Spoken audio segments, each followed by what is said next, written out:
it's about that time. We decided we were going to do something a little bit different today, add some different elements to what we already do. It's going down there, trying to figure out ways to break the algorithm, man. Make sure you guys like, share, and subscribe to all our channels, all our different platforms. Boss Talk 101, Boss Talk 101 Prime Time. It's crazy. We got to get it done, though. Boss Talk 101, where the boss is talk. When I was going into my freshman year, I got on social media, and social media is very dangerous. And you know, you'll post your little pictures and your crop tops and stuff like that, and a older man, slide into my DM, and then I was so unaware of exactly what was happening, and so oblivious of what was happening that I went ahead. I was telling him what school I went to, what my address. I was telling him when my mama went to work, just everything. He could have kidnapped you. Shoot. And he did. Yeah, we on Boss Talk 101. Yeah, we gon' talk, we gon' have fun. We be on fire, we be lit. It's a unique hustle, big. Check it. It's a unique hustle. It's your boy ECO, and I'm here with the lovely, amazing official Miss Jamaica. What's going on? Nothing, no more all going. I want y'all to stop what you're doing right now. Go like, subscribe, follow us from all social media platforms. When I mean all, I mean our Facebook, Instagram, TikTok, Snapchat. You name it, we're on it. Just Google us, Boss Talk Podcast 101. We'll pop up first in line, I guarantee you. But y'all see us on the streets and talk about, man, I love what y'all doing. Keep up the good work. How can we be a part of Boss Talk? This is how you can be a part of Boss Talk. Under each and every interview, and this one right in the description section below, there's a link that says join our membership. Click that link, follow all the instructions. That's how you get to see all the exclusive content. Y'all been asking, where's this interview? Where's that interview? You got to be a member to see it, or go ahead and download our app at Boss Talk 101 on any Apple or Google store. Thank you, and we love you. Man, listen, guys, we got a special treat for y'all today. She don't need no introduction. This young lady is special. She about to tell us her story, how God has blessed her life, right? So, welcome Christian to the show. What's going on, Christian? Hi, I am so honored to be here. And I'm excited. Yeah, man, we excited to have you. That's what's real. So, I ain't gonna take over the interview because I'm known for taking over the interview. It's what I do. You know what I'm saying? I talk loud. I cut up. Everybody expect that. Then you got Miss Jamaica who starts this whole thing off. Without Miss Jamaica, we wouldn't be starting like this. Let's go. So, Christian, so you're born and raised in Fort Worth? Yes. What part of Fort Worth? Yes, the north side of Fort Worth. North side of Fort Worth? Yes. So I grew up in Keller. Okay. Yes. Keller? You was the only sister out there. Because Keller isn't a bad area, It's a predominantly white area. Right. Yes. Yeah, because I got people out there, people I work with. That's where they be from, Keller. Yes. Yeah, because when I hear Keller, I didn't even realize Keller was in Fort Worth. I thought it was like... Yes, it's still Tarrant County. Right. Yes. I didn't realize It's that. got that racetrack thing out there. I'm not that far out. Yeah. But how big is Keller? Keller is a small town. Okay. It's like it's considered like a small town.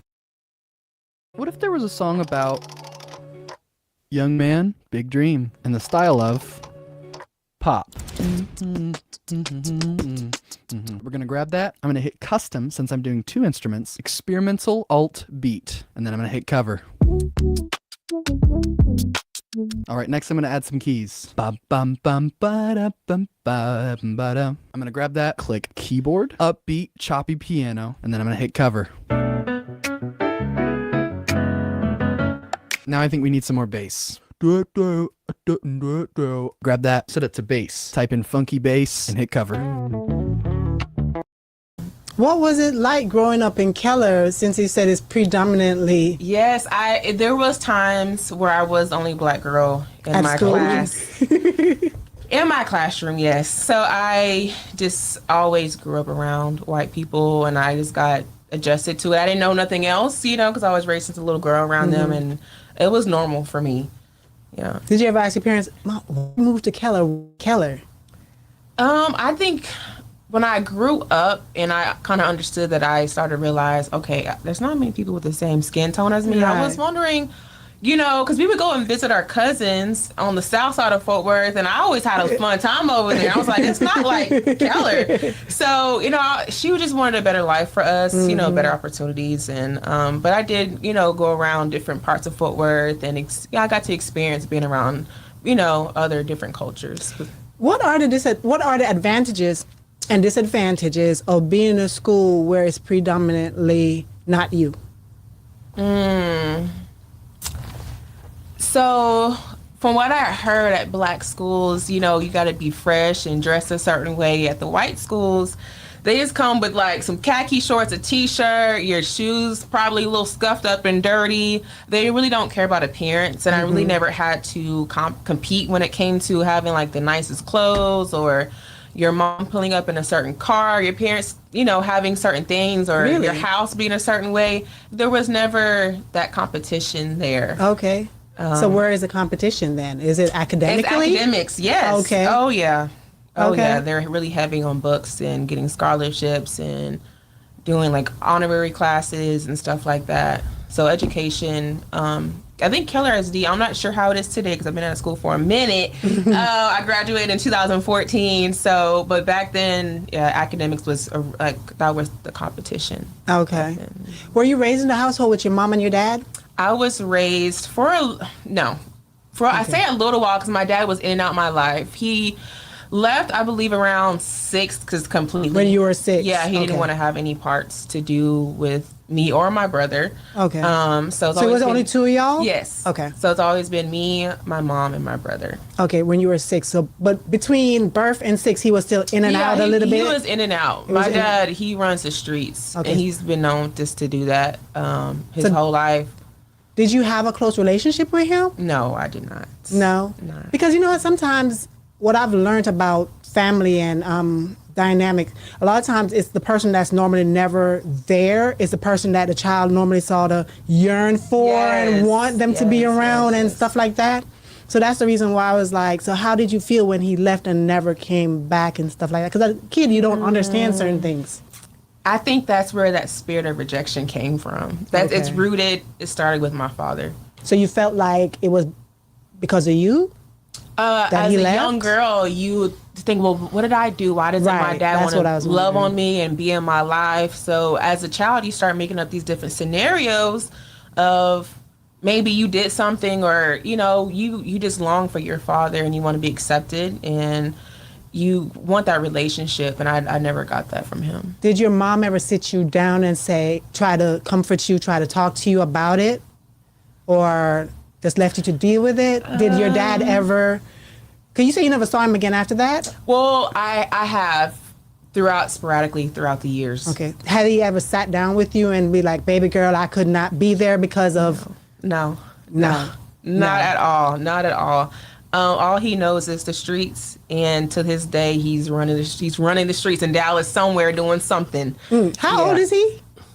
He has to be almost 50.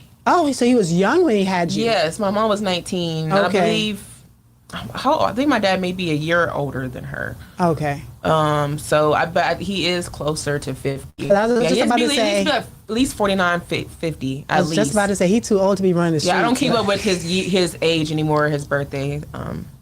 So at all. no, I don't keep up with his life.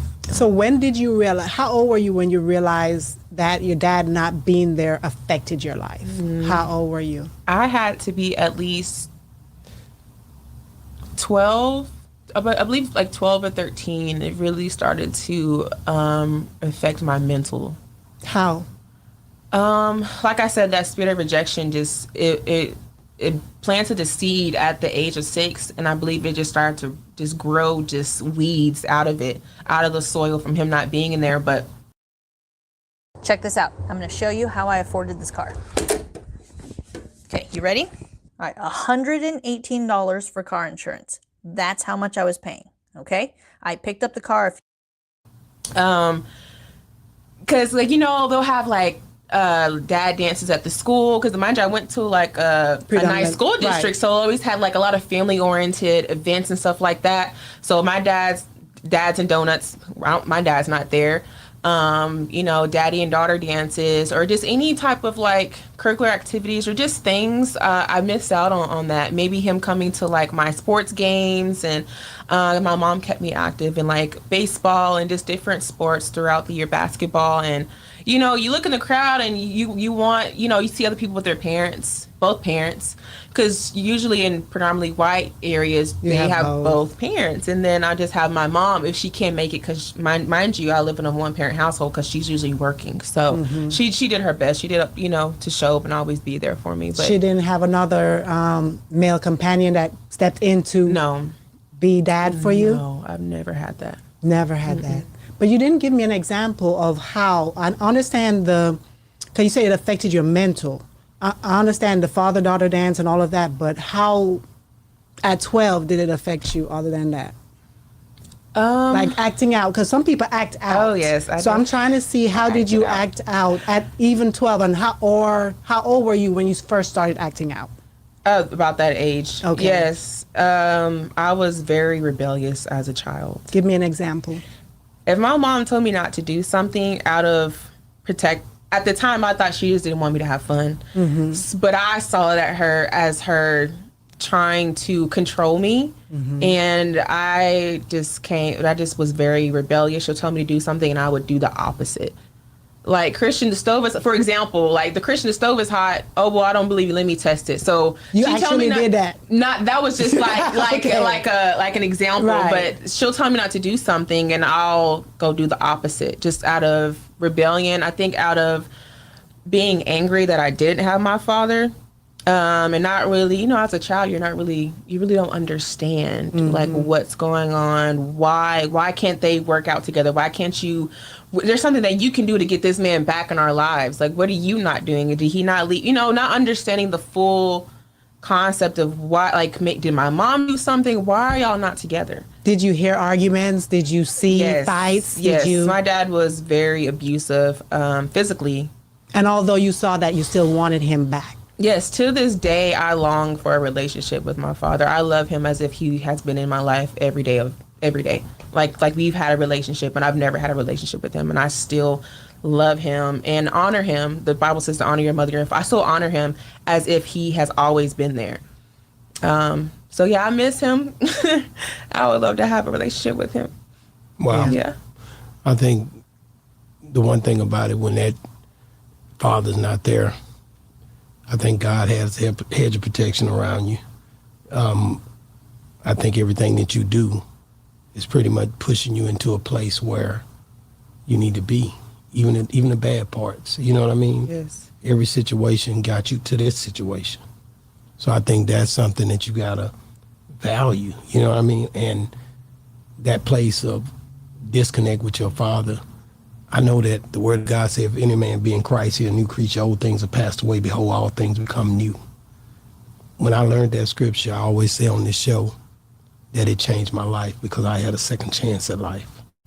So once that slate is wiped clean and you say you believe God, then your heavenly father should definitely be the pinnacle of who your father is today. Yes. But secondly, it also should give you a place to start to learn to forgive your father and everybody else who done you wrong.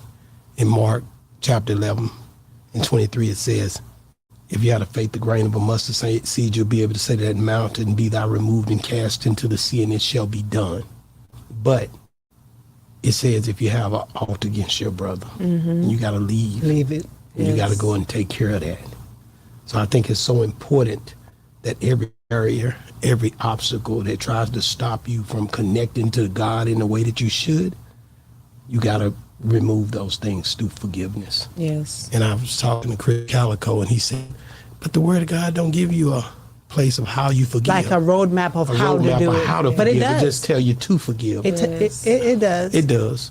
I agree with you. The thing I just say is, you find that place to where you can, start to let those things go, because a lot of time it misposition you, and you'll miss certain things if you're not in a certain way to receive that blessing, right? So that's the whole game. You know what I'm saying? So you'll get it. We all are works in progress. You know what I mean? And so nobody's perfect. The word of God say, be ye perfect as I'm perfect, in 5:48 of Matthew. But guess what? We only perfect through the perfectness of Jesus Christ. Yes. That's the way we believe. So at the end of the day, I think that's important to read, study, understand, and grow so that you'll be able to stop those penetrations where Satan is trying to use those things that he kept you back with. And he always used those same little tools because he's only a prince and powers of this world, but we are supernatural beings when it comes to Jesus. Yes. But I'm going to give it back to you.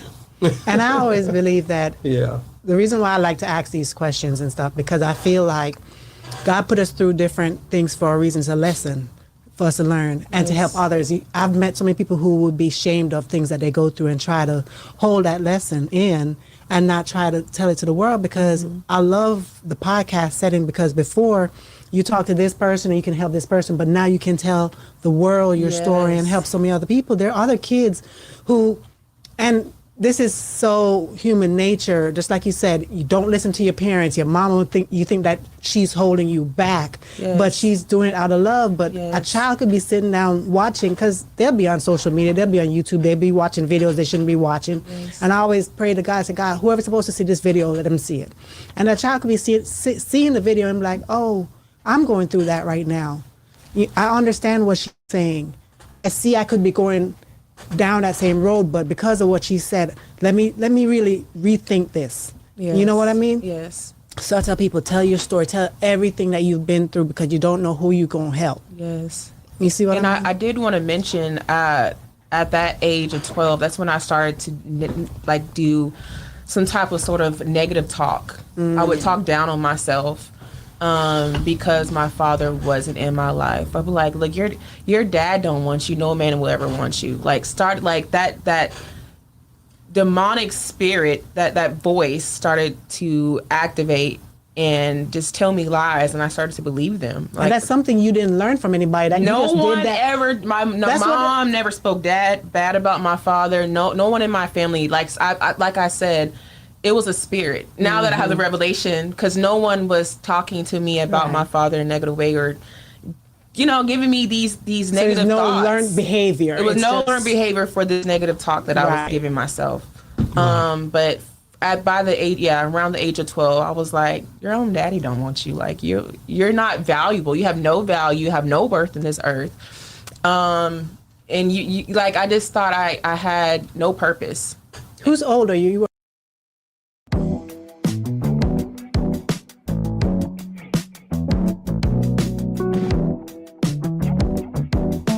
or your brother? Me.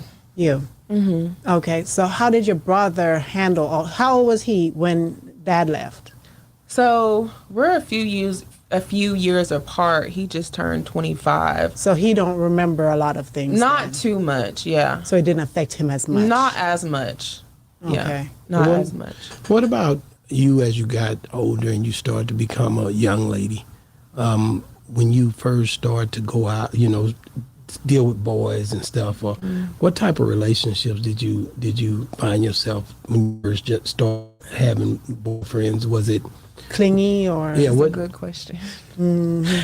So I was always into, of course, older men, because I didn't have Daddy. my father, so I longed for that older man. And How old were you first got your first boyfriend?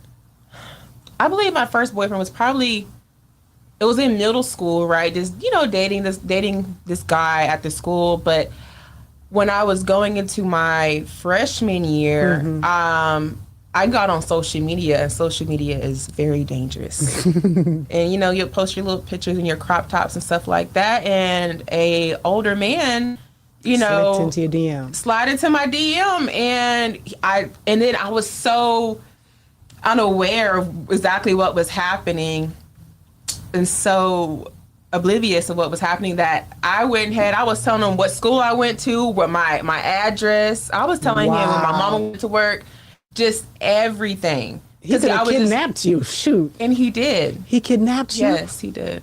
At the age of 15, I was a freshman in high school. So, okay, so before he kidnapped you, y'all went places together, you met him? No. You didn't, so this was just... We met online. Okay. And my mom would go to work early in the day, early in the morning. So she would already be gone to work. My brother would already went to, because he was in elementary, middle school, so he's already walked on his way to school. And I had a car at the time. I had a permit because my mom was a single parent. The judge actually was able to give me a permit so I can start driving at 15 because I was the one that was responsible for picking up my brother. So I had a car and was driving at 15. Of course, I had like a limit of the hours I would be able to drive, but that's how I was able. Like, I was able to drive at 15 that way. So like I said, we met online, and he started coming over. Of course, when he coming over, we were having sex. Mm-hmm. And how old was he? He was 27. Okay, and you was 15. Yes. Okay. Keep going. Just putting it out there. Yes. And he was aware, like I said, he knew I was on the drill team. Mind you, I was probably out of 65 girls, only 2 black girls, me and one other black girl on the team. So like, you're pretty popular. You make it on the team, you know, you're on drill team, and like it's a big deal. So he knew, like, when I went to practice, everything like that, he'd come over, have sex with me, and then there was I felt like he was becoming obsessed with me. I thought he was just infatuated with me, but it was to a point to where at nighttime he would want to see me. Obviously, I can't open the door and leave, so he would be like, "Oh, just open your blinds, and I'm gonna go in the backyard and just look at you while you're in your room." He's like, "Just be in your room, just do what you do in your room." And This a black guy? yes, Wow. He's actually black and Hispanic. He's mixed. Yeah, His mother is full Hispanic woman. Yeah, okay. And you basically, you're young and you're just trying to figure it out. You think you're in love. You know, people, you know, we try to act like this is brand new, right? That a 15-year-old would go to a 20-something-year-old. I seen it when I was growing up. People try to act like, y'all, that it don't happen, but it happens all the It time. happens a lot. And people try to play games with that. And I gotta say that because I've seen it. I had friends in high school who They did do it. it. Oh, Everybody yeah. done Like it. it's the norm. But it Yeah. don't make it right. But it was done. I've never done it in my life. They were like the hot girls for doing it. Yes. Correct. Yes. But then yours was different because you just was inexperienced in trying to fit. You just was gullible. very gullible. Yeah. But Very how? much so. Okay, so he was coming over all the time doing that. But when did he kidnap you? So, I don't want to skip this part though. Okay, go ahead. Mind you, I was dating this popular football player. So I was a freshman During that time when you were Yes. okay. And he was a junior at the time.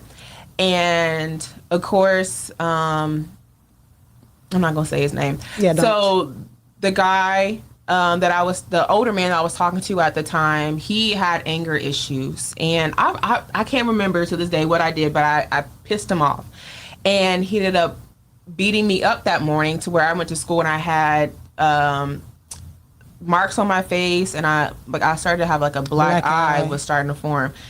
And I got home and my mom was like, "What happened? Did you get in a fight? Like, Christian, tell me what happened." And I lied out of just being scared and trying to protect him. I said that it was my boyfriend at the time, the football player. Yes, because my mom went to the principal and everything. She's like, "You're gonna tell me what happened. Did that boy do it? Who did it?"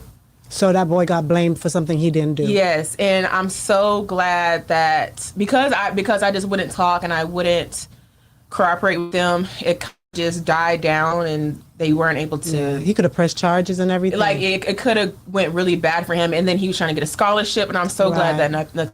He's innocent boy. I'm so glad nothing ended up He happening did end up to getting him. a scholarship and moving on. Yeah, he moved on with his life. Yeah, Yeah. hopefully I that bet was he- a lesson he learned too. No, I mean, he probably thought the worst of you. I would have. Like, if you lied on me, let's just be clear. Yeah. I'm going to feel like you wrong as hell for doing me like that. And I'm going to be like, no, I didn't touch her. Or, we about to have, I'm going to go off. I ain't going to lie to But you. how many times people get arrested for stuff like that and it be incorrect and in prison for stuff where Correct, especially being young up there. girls Especially or being up whatever. there. They looking You know for that. what I That's mean? what they want to do up there anyway. Keller ISD. Come on, man. He's a very And small percentage up there. He was black, right? He was black. Okay. Yes. Yeah, that's what I'm very telling you. popular. Yes. Yeah. Yeah. And so the coaches probably like, you need to stay away from her.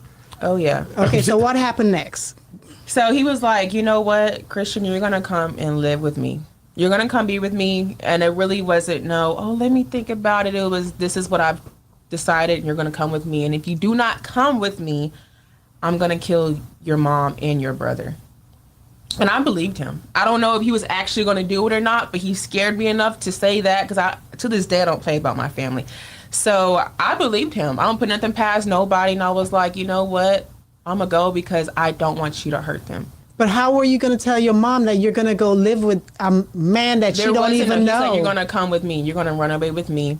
And he, so one morning I wrote a note saying that I'm leaving, and it had, I was just apologizing. I remember I wrote a little note. I ripped it out the journal, and I didn't tell him where I was going or what was going on. I was just like, I'm leaving, and I can't tell you why, but I love you, and you didn't do nothing wrong.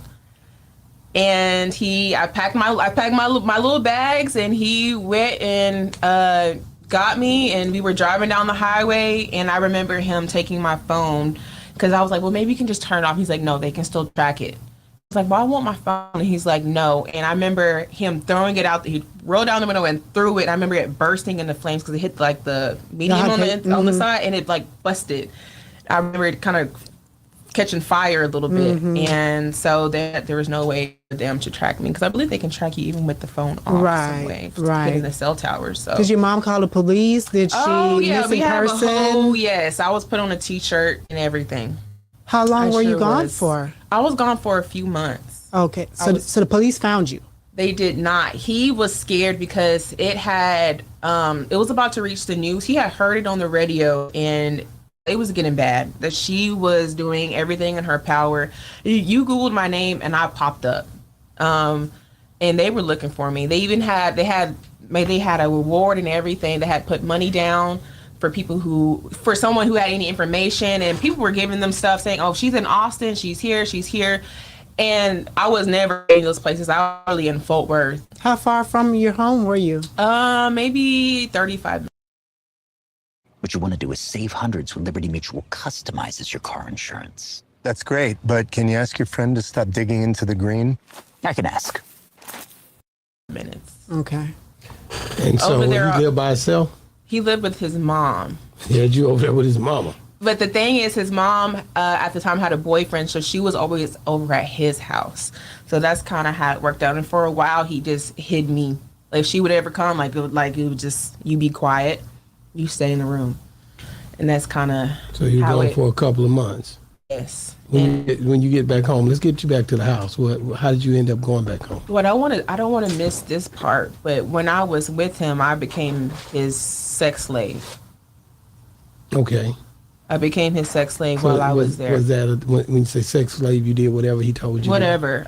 He forced me to have anal.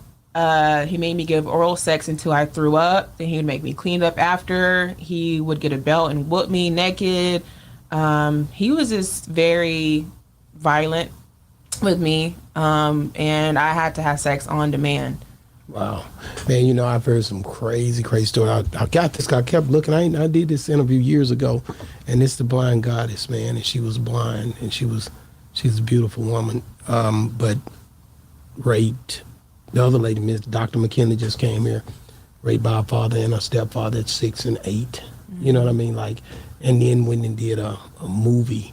She started doing plays, acting it out with the person who was a rapist. This is crazy stories, but healing stories, things that heal people. And I think your story heals people to tell your story, because there are times out there that other young girls go through stuff and they don't understand it. And they may be watching this show, sitting somewhere, and they old man just like watching podcasts, you know what I'm saying? And you pop up.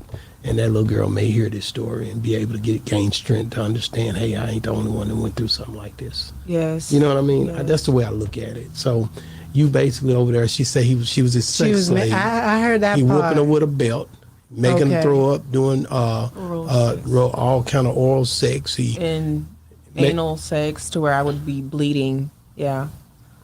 Did he? How did you survive all of that for a couple of months? Because he wasn't doing that to you when he was coming over to your house. No. But while I was there, he manipulated me. I feel like once you can get in someone's mind, you can make them do whatever you want. Especially because you're young and impressionable. Yes. Because you were still 15 and at he's this like, time. look, I took you, because of course, when I'm telling him, like, I don't have my father. So I'm like, all these things that I deal with, and he's using that to manipulate me. Right. Well, you see how your father didn't want you? I want you. That's why you're here with me. I love you. I'm going to take care of you. You see how I feed you every day? I make love to you, things like that. I give you attention, just making me think like, well, maybe, okay, he is doing, you know what I'm saying? Just twisting it. It's wicked. It's demonic what's going on. And he would even go as far as taking pictures of my private parts. And I didn't know what he was doing with them. And later on, we found out when I came home and we went to the court case, I had to go through a file of pictures, and they had to say, Christian, look and see Which one is which you? body part, what is yours? Because So he was had into- multiple. Yes, so he was done into this child before. pornography. Okay, so he put this online, No, or this was just for him. I guess I can't remember verbatim what exactly they had uploaded to or what, but through the phone I did, because they confiscated his Right, phone. I did right. have to go through and Okay. pick out my pictures. Were you the only one that he done this to? Maybe I'm the only one that he got caught with, because to this day he's a registered sex offender in the state. Because he has multiple pictures, so He was into if he child was taking pornography. all of these pictures of these other people, it must have done it to other people. Yeah, well, I don't know if it was just, because it was just child pornography on the phone, so I don't know if, I can't remember. I was so young, and I've been through so much trauma. Certain things, I just I out. blocked it out, so I just genuinely don't remember. I really Was don't. he? So you say he was registered. He's registered now. To this Have day, you every ever day. seen him again ever in life? No, but when he got out of prison, they did. I didn't even know they did that, but they send you a letter Yeah, they to do. your house, and they let So you you know, know. just so I guess you're aware. But But okay, so 'cause we skipped over this part. So 2 months, he just let you go because it was getting too heated. it was getting too heated. Yeah. So he let you go, and you went home. Yes, and what's crazy, my mom at the time, she was attending church, and the pastor of the church had prophesied to her that Sunday that I was going to come home within the next week. So that Sunday, he said your daughter's coming home this week, and 2 days later I show up, And then when you did, she asked you what happened, where you were, all of that and sort of stuff. I'm just silent. I'm just. Oh, so you didn't just tell her? Not at first. I kept it all bottled in. So how long did it off take you to open up and tell It her took me what a happened? while. They even put me in therapy. I had a few therapists, and I wouldn't even talk to the therapist. I just kept it all in. So he was roaming around, la la la, like nothing happened I at the time. eventually I became angry with him because I finally realized that he was abusing me. It kind of clicked to me once I got home what exactly was going on. But he did get caught. Because you told them and they went, Yes. okay. Yeah, so what happened what actually happened was he gave me a phone when I went back home, like a little, you could put money on the phone, and it's a little prepaid phone, and he's like, we're going to stay in contact, but let's keep it on the low. And so I remember I had drove to go see him. I was still seeing him off and on. I drove to go see him one day, and he started whooping me. And I'm like, I didn't come back for abuse. Like, I didn't come back for this. I came back for love. And you said you're going to treat me different. And I remember running out of that apartment that day and screaming and yelling. How old was you? 15? I had to be at least almost. No, I was still 15. I was still 15 at the time. So you were going through therapy, but you still went back and saw him. Yes. That's why I always tell people all the time, that's why most abuse starts here first, because if they get you here, it's almost like how do you retrain your mind to not be back in those situations? Oh my gosh. Because I saw how violent my dad was with my mom. And I kind of created this thing like, okay, so if a man puts his hands on. Dude, guess how much it cost me to make sure my family gets $1 million if something ever happens to me? You'll never guess. On you, it's a way of him showing he loves you. I don't really get it, but maybe that's what I deserve. I don't know. No, that's the thing. That's It the happens. conclusion I came up with. Some people think like that. I've heard Yeah. that story more than once. How I have too. people feel like that's how people show love after they've witnessed abuse. You know what I mean? It can trigger you in all kind of ways. So That's why some women end up in so toxic relationships where when the man is walking out because he doesn't want to hit her, she's like, no, you stay, because she really want him to fight her, hit her, whatever. Because if he doesn't provoking it, that's where I think makeup sex comes from. Yes, and which is not healthy because here you're in this toxic relationship, but then you're gonna do this and think that it's okay now. That's not right. Exactly. So, how much time did he get? He got a few years. He didn't stay in there as long as I wanted him to. I was even wrestling with going down to the courthouse and actually testifying against him. So you didn't testify? But I did. Okay. I wrestled with it for a while, but I did. I had wrote out a whole little passage of what I was going to say, and I read it verbatim. I wrote what I wrote. I said it into the mic, and I was actually proud of myself that I did that. I don't believe the devil wanted me to go in there and advocate for myself. I think he would have got even more or less time.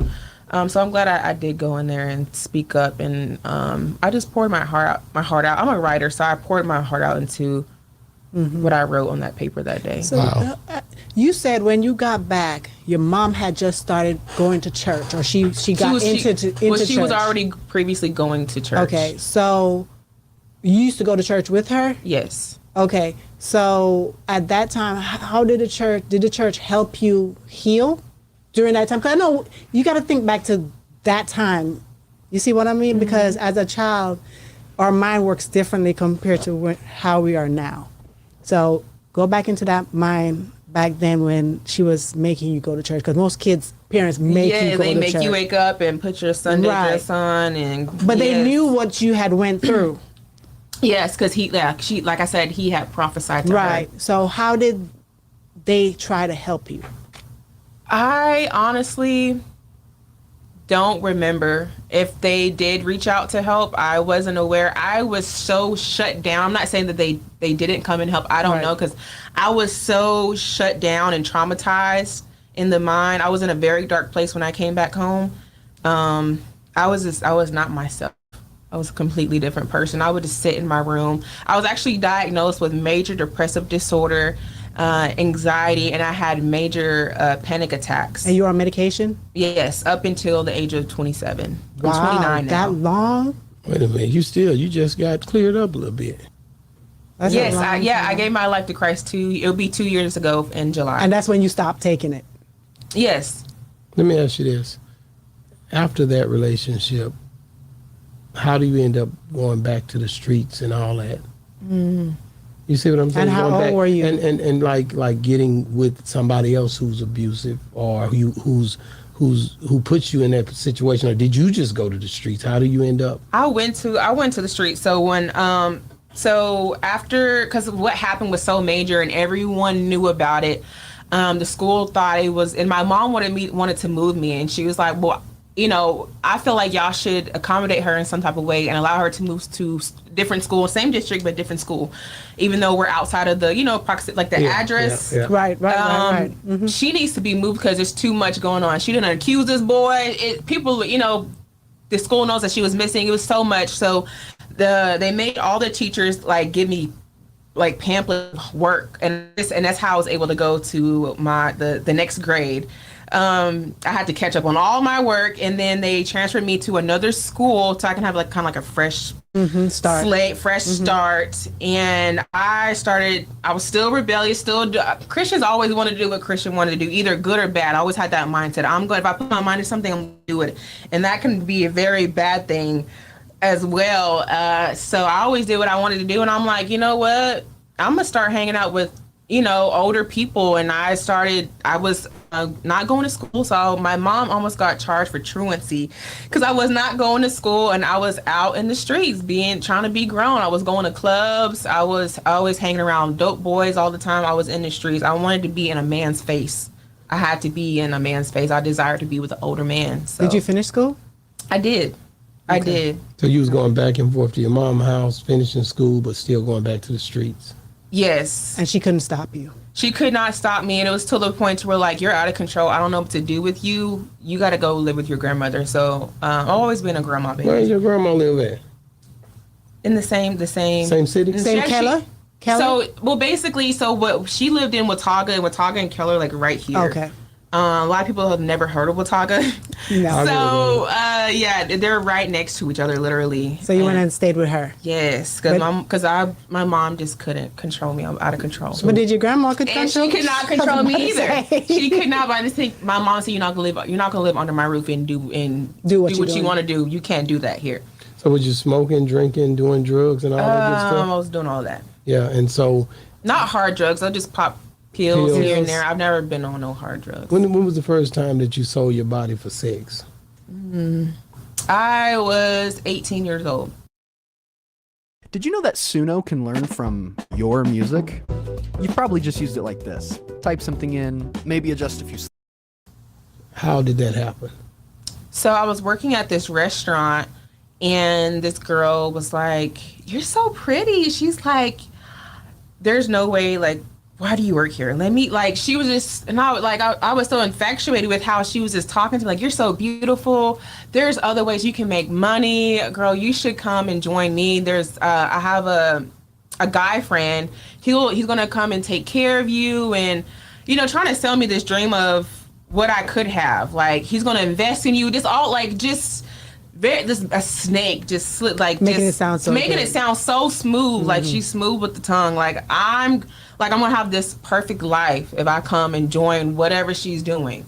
And they put me on, and that's how I got started. Wow. So that you knew exactly what you was going into when you did it. Not really. Once we actually all sat down, they Yeah. broke it down. Okay.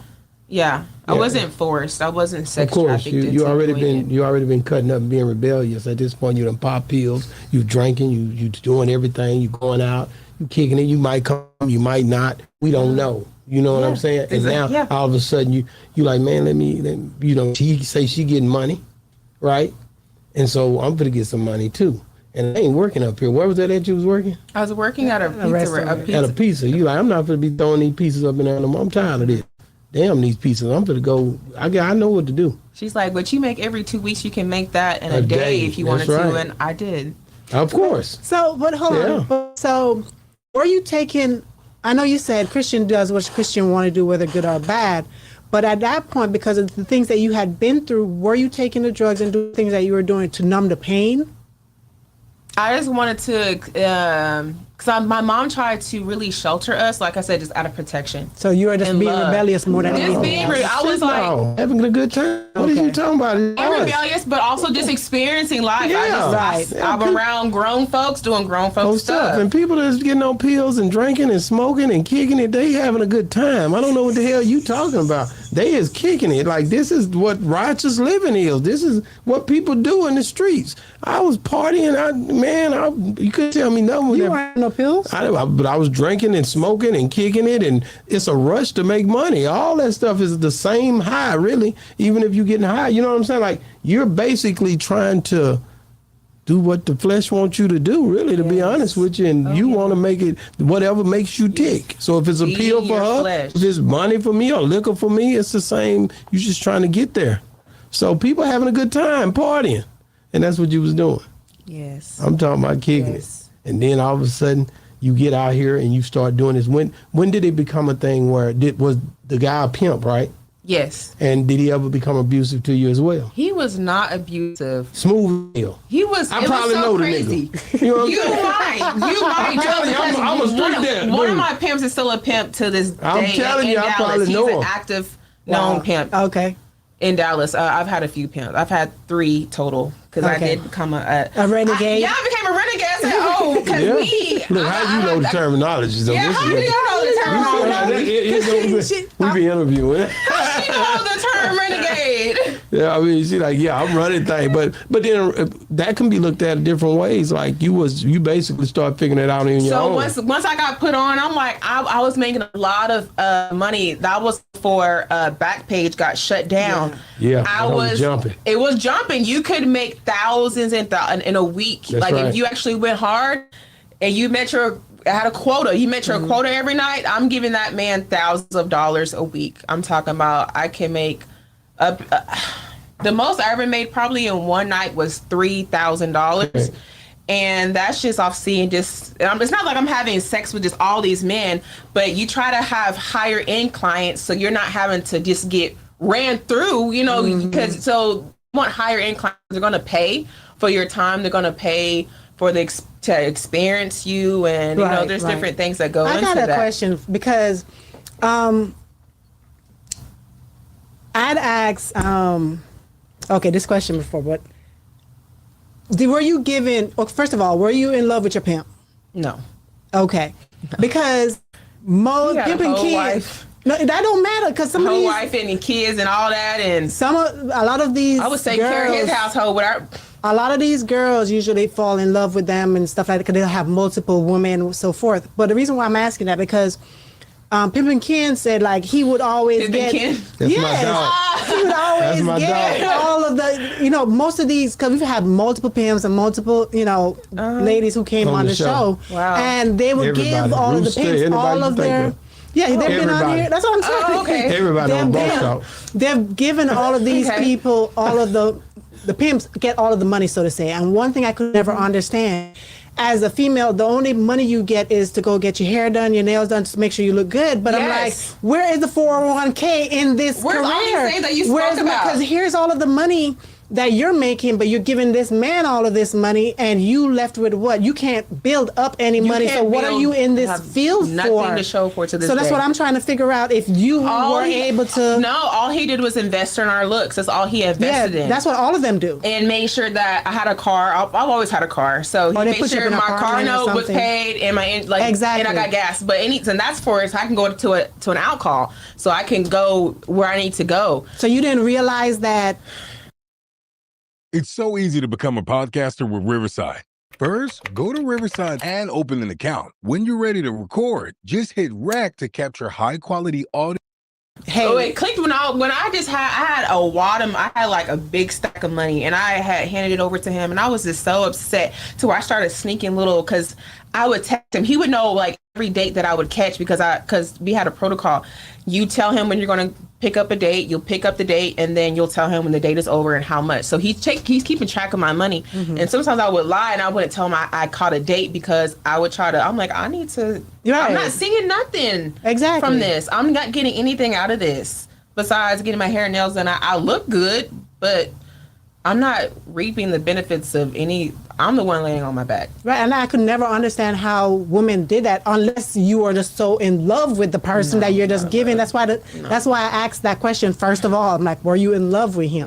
No, I want to ask you a real question. Like, how did you get used to laying with different men every night? You don't get used to it. How did your mind? Where did your mind go? How did you figure out how to do this and be comfortable with it? You're not comfortable. My anxiety was through the roof.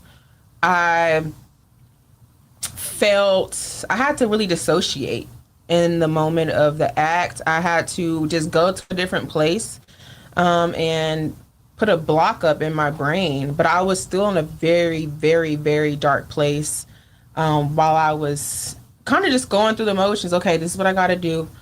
Okay, Christian, like talking to myself, it's going to be over. But I also had that fear of when I'm meeting up with someone, is this going to be my last time? Exactly. Are they going to? I had a fear of dying. I said, is this man going to murder me? I don't know what their intentions are. Mm-hmm. And it's not more safe that they come to you or you go to them. Because if they want to kill you and rape you and do whatever to you in a hotel room, or if you go to an out call and you go to their home, neither one is more safe than the other. Exactly. Because if they want to get you, they can get you. Mm-hmm. Wow, there's stories, you hear stories of them killing girls all the time. Yes, or abusing them. That was happening a lot during that time. A lot of the women were dying within the DFW. I remember it was a white girl. She had died. I can't remember her name. And there was another girl who got stabbed on Harry Hines. Like, it was actively happening, and I was scared to go to work. Like, I was like, I don't know what these men's intentions are when they walk through this room or when I walk in their house. Like, it's literally a stranger. Let me ask you something. Hustle Mom was on the show, and we talked, and she told a story about it when she got her lip busted. Mm. Because what was that story? I think it was more like something to do with a trick, doing something. She tried to play a game with a trick. Like, you got to think about it. There's so many games that be played. I've heard stories of girls told me about. I just went in there. I didn't even do nothing. I just basically let him. I told him go clean up, and when he went in there, I just got the money and left. I was too fearful to do that. I've never robbed a man, never set a man up. But you've heard of it. Oh, I've heard of it, but I was too scared because I just felt like because we post ads online, we're so easy to track. And you can block their number, do whatever. He can get his homeboy to set you up. You thinking you meeting a new client and they really connected to the guy you just robbed. I was just too scared. I was already very fearful in doing it. These pimps, do they really protect y'all? No, they don't because aren't they supposed to? Isn't that what they're supposed to? They are supposed to, but what also provoked me to leave was when I had went on a out call. And I really wanted to meet my quota that night. It was because sometimes you got ups and downs. Some days you make a lot of money. Some days you don't make as much money. And I wasn't making that much money that day. And so I took it, even though I had a gut instinct, which now I know that it was because the Holy Spirit has always been with me and protecting me. But I just thought it was just like an unction in it's just me telling me. But I was like, you know what? Something tells me not to go, but I really need to make this money for this man, for my pimp. I said, I'm gonna go. So I went into the out call. It was in Arlington. And I went into the apartment and there was just trash. It looked like almost like a trap house. And I'm like, So something felt off in my spirit. And I still walked through the door. And as soon as I walked through the apartment door, the lights cut off and he's strangling me. And my feet are dangling in the air. Wow. As I'm kicking and screaming for my life. And to this day, y'all, I cannot tell you how I got out. It was by the grace of God that I got out because it was pitch black. And he was I just kept thinking, I hope this man doesn't kill me. All I hear is him threatening me and saying all these things that he was going to do to me. And I'm like, Christian, you got to find a way to get out. And I don't know how. I can't tell y'all how I ran out of that apartment, but I got out. Let me ask you this. You went through that lifestyle for how many years? 10. 10 years. Over the 10 years, now, you know me, I think about this stuff all the time because I was almost a pimp. I started to and I pulled up. I was like, I quit. I did it for one day. I told her, get out my car. I'm not doing this. I can't. I'm too busy trying to get money. I remember this day. You know what I'm saying? Like, I never thought that was enough money for me, even though guys explained it to me. I was like, no, I can do way more than that. I'm just saying this how I felt. So you gotta wait around for the money. But I'm not doing that. It's a sit and wait game. I'm a hustler. I'm gonna go get it, and they ain't gonna wait on no woman to give it to me. It gotta be way more money than that. But anyway, some people do. They got the patience. I don't. That's their business. But the stories I've heard on Boss Talk, I've asked these questions often, and they tell me that once a woman, me and Rollo the Pimp, we talked about this. Oh, Rollo. Yeah, when getting peeled for they girl, and basically she leaves because she finds a new pimp. Yes. And once you go to this way, they choose up. Choose up. Did you ever choose up? I did not choose up. No, really? I've so never. You stayed loyal to every pimp that you was with? Not that I stayed loyal. I just couldn't grab because I wanted safety. I wanted that love. I wanted the affection because you would have sex with your pimps, right? And I'm just like, I'm still not satisfied. So I was under pimp for a little while, and then I go be a renegade. Oh, you just go to be a renegade? Yeah, I wouldn't go to the pimp. But have other pimps approached you? I've had two other pimps. Have they approached you to try to get you though? Other pimps? So I was considered a carpet hoe. Okay, know exactly what that is. You know what that is? Yeah. Okay, I didn't touch. Okay. I've only touched the pavement one time. Yeah. I only hit the blade. I have only hit the blade one time, and the time that I did, these men got out of the car and tried to rob me and shoot me. I turned around and I was praying to God. I literally said, Lord. And I should have been repenting and asking for forgiveness that if they do kill me, Lord, come and take my soul so I don't go to hell. But I turned around and I said, God, if they're going to shoot me in my back, at least don't allow me to see it. And I turned around because, if you're not supposed to turn around when you got guns at you. Of course, you're right. And that was so stupid, right? To just turn around. You don't know what's about to happen. I didn't want to see them. I didn't want to see the bullet coming. Right. And I ran. And that was the last time I ever hit the blade. And it scared the mess out of me. So I was completely, when I say a carpet hoe, I was only on the internet. I was put up in nice hotels. I didn't go and run the blade and get out in and out of cars and run the streets all day. So you never did. Nobody ever peeled you. I was trying to figure that out, you know. He tried. Because you got to think He about tried. it. When somebody, he they tried. told me how when somebody peel, they'll call the other guy and be respectful It to was him and crazy. be like, "Hey man, I got your girl. What she like? She on medicine. What she like? What kind? You got some clothes you want to bring for her?" These niggas really had an organized way that they conversate with each other about the girl that got peeled, and I thought that was really live. You know what I'm saying?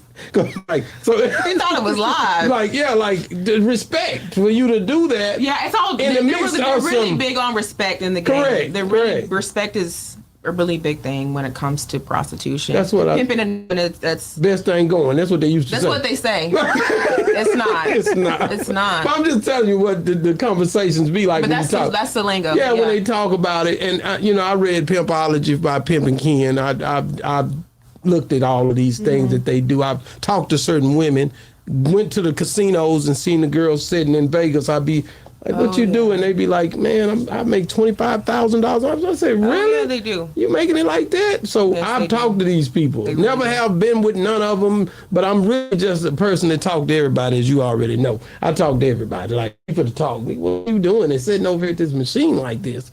And that's the way it be, like, you know. yeah. And they be everywhere, but that's the carpet. That's how I found out I about was the a carpet. carpet host. So, and if you really have a slick mouth and you know how to dress and make yourself look beautiful, because you know your body is your product that you're selling, you don't have to just be posting ads all day online. You can go into a like a bar, like at a country club. You can go somewhere high end, a nice 5-star restaurant, and sit at a bar and pick and choose who you think is going to break bread with you and really, seduce the man. And that if you don't have a hotel room, get that man to pay for it so you don't come out of pocket. If you know how to run game, get him to buy your hotel Right. room, and then the rest of the night you just making money on Because it. I've heard some females would say it's best that they get like some would keep like 3 Johns, and these are the same ones that they see all the time. And it's like, for them, that was always the goal for a carpet. That is the goal, to remain consistent with just 3. You don't have to worry about so it. you're not constantly these. just having sex with this All random these man, and then different- these are your loyal clients. And they got bread and they'll And they pay got for bread, everything. and then you kind of form a relationship with you. And they let their guards down. They think you're kind of like their girlfriend in their head, because they'll talk to you about their wives, their jobs, and you know everything about this man's life because he just got so comfortable with you. You almost have like a black book on a whole bunch of people. Oh yeah. But let me ask you this though, because I've heard of some of them actually end up getting married to some of their Johns. I've heard of that. You understand? And change your life, like get out of business, whatever. But that's rare. That's rare. It does happen though. It does happen. Okay. It does. When you look back at your whole, this whole thing.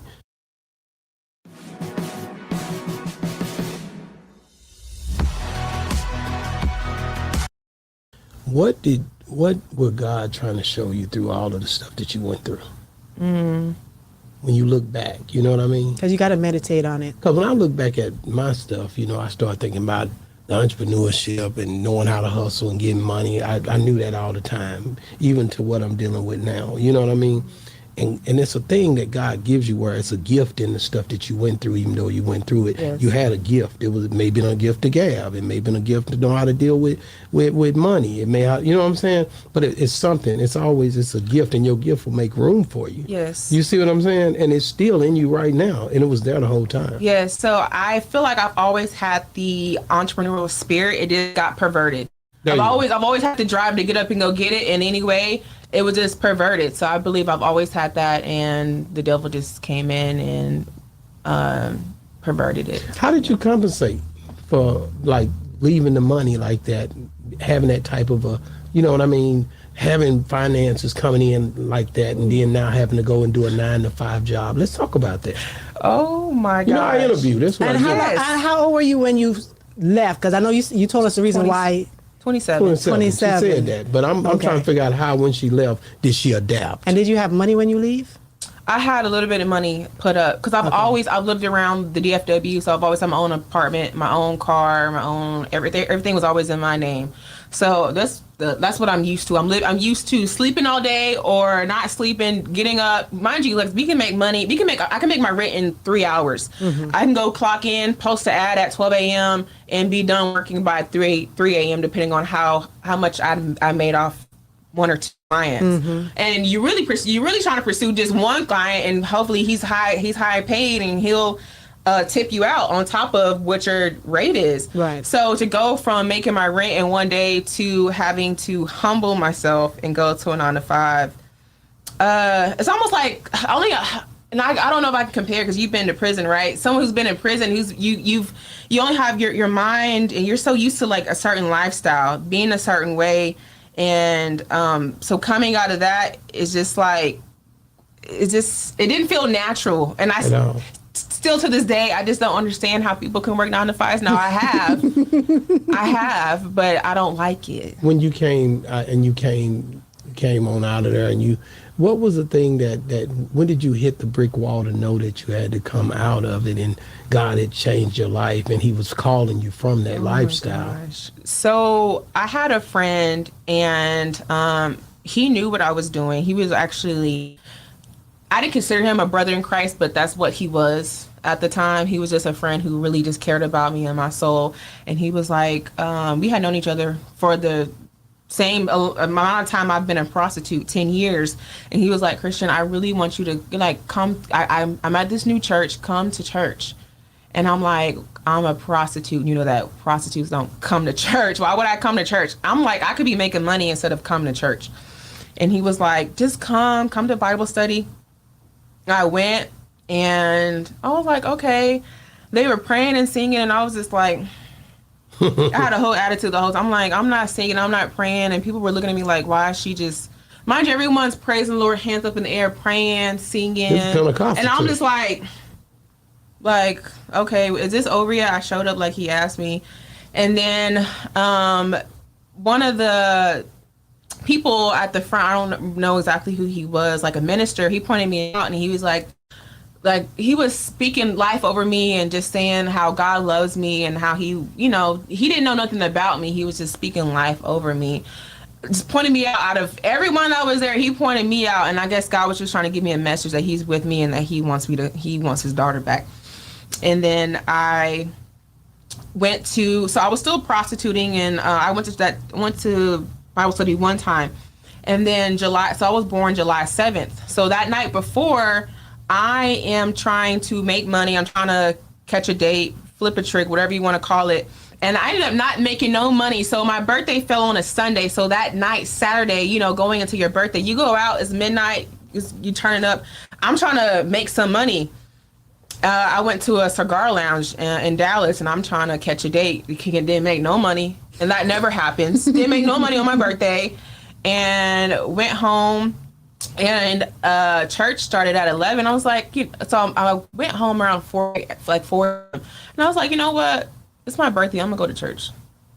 And that's when my life changed. Wow, that's so beautiful. The thing is, like, you don't never know how he gonna call you, right? Yeah. But when he call you, it's something else, man. Because when you look in the book and you think about Mary Magdalene, any of those women that just got close to Jesus and never looked back to no other way. I'm with Jesus now. I'm with you, Martha, but I'm going to be over here with Jesus. The one thing I can tell you is, God, he knows exactly where you're at, what you was doing the whole time, right? Yes, he always, and it was so crazy because, and people may look at me sideways or funny, but I would because I always had reverence for the Lord. I always knew who God was because my grandmother, I was a grandma's baby, and I grew up with because my mom was always at work, so I grew up with my grandmother a lot. She was always taking care of us. She would, take us. She was always in church, so I always knew of God. I just lived for God. I knew about God. Websites your competitors don't want you to know. Part 2. All you do is go to this website, and it lets you find out exactly how. But I never really truly received him in my heart. So there would be times I would go and be like, God, please protect me, because I would be so fearful that I'm going to be the next victim. I'm going to be on a t-shirt. I'm going to be chopped up or, sent off to a different country to become like this sex slave that they make these girls just sit in these dark rooms and just they're all dirty. Like this is really happening, and they're becoming just tormented and abused. And I was like, Lord, don't allow me to get murdered or die doing this. But in the back of my head, I kind of accepted it as my fate, and I thought that I was going to die a prostitute. I had accepted that. And I came to the resolution that was my fate, and I didn't think. That's why I started getting tatted up, because I'm like, I'm never working for nobody. You can't ever catch me working a 9 to 5. You know how much money I done touched, I done made, and I'm like, so I started. But also, as I become adult, I smoked weed here and there, but I never like popped pills or did anything like that. And so I was getting tattoos to cope with what I was going through. Yeah. And I thank you. They helped. I felt as I was getting them, it kind of numbed me, and the pain, even though they physically hurt, it did something.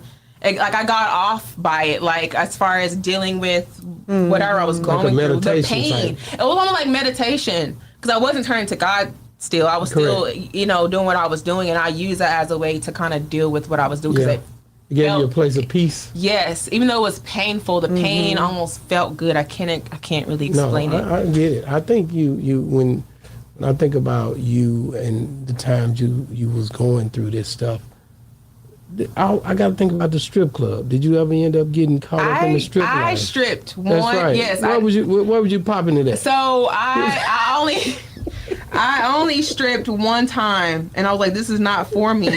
I stripped a hole in the wall. Like a little after hours in Dallas, and I'm like, it was me and some other girls at the pimp that I. And how long had you been in the prostitution game? I was probably already in there like 8 years. Okay, so you like, I'm gonna run over and see what they do. I'm gonna just see, like, maybe I'm just trying to touch as much money as possible. That's the goal. And if I ain't gotta have sex, that's even though their women are having sex, of course they are. If I cannot have sex and make money somehow, I'm gonna try to do it. You know what I'm saying? So I don't have to have sex I'm not having to put so much on my body. So, and that you gotta really have a hustle when it comes to stripping. Like, it's not as easy as you think it is dancing on that pole. It's tiring, and your body hurts afterwards, and it just wasn't. I did try it though. How many days was you out there? Where? How long was you over there? She said only one day. I did it one night. So you paid tip out, or you didn't pay tip out? We had to pay to get in. Okay. So that was the thing. So whatever I had made that night, I just kept it. You tired? You said I ain't going back. I said my body hurt. I said I gotta do too, and I gotta do tricks and do. I said I'm not. I'm a pillow princess. I'm used to just laying on my back, and you put the money on the counter. I counted, and we go. It's over. 30 minutes and we out of here. What was the weirdest thing John ever asked you to do? Yeah. I'm gonna put Hustle Mom's story right in here, right now. This is what Hustle Mama said. Yeah, she had somebody do number 2. Yeah, hers was crazy. Yeah, I've been asked. Okay, I guess I can just go into it. I've been asked if I could have a man come inside of me, and then another man come and eat his semen out of me. I've been asked that. He didn't want to have sex with me. He just wanted to eat it out of my private area. Wow. Yeah. He on that Diddy stuff. So that's the weirdest thing. That's what Diddy. That's not the weird. I'm just naming a few that I can remember and ask some crazy stuff. So I've got asked that. I've gotten asked if I can peg. Yeah. If y'all know what pegging is, I'm not gonna say it on here because it's too vulgar. But I've been asked to peg a man before. I have been asked to urinate on a man before, and I did none of those things. I didn't participate in any of the things that I was asked. That was my next question. Did you ever turn any of that down? Because I want to let y'all know I had a hatred for men, and God had to remove that stone in my heart. I hated men, and they probably looked at me like, you're nothing. You're selling your body. But I looked at them. I said, you're lame. You paid to have sex with me. Like, you're a loser. And like, I just looked at men as a dollar sign. Like, I didn't see faces or them as humans. I saw a dollar sign. What can I get about you? Wow. How can I run game with you? Stop what you're doing right now and go subscribe to Boss Talk Podcast 101 Primetime on YouTube, all social media platforms. Boss Talk Podcast 101 Primetime. Like, share, subscribe. Tell a friend to tell a friend to tell a friend to make sure you tap in. Right now, over 72,000 subscribers and well over 11 million views and watch time hours. So make sure that you continue to support, like, share, subscribe, tell a friend to tell a friend to tell a friend, and keep tapping in with us because we're going to keep on bringing you this hot content every day and in every way. It's your main man, Big G. And make sure, like I said, stop what you're doing right now and tap in. Like, share, subscribe. Boss Talk Podcast 101 Primetime.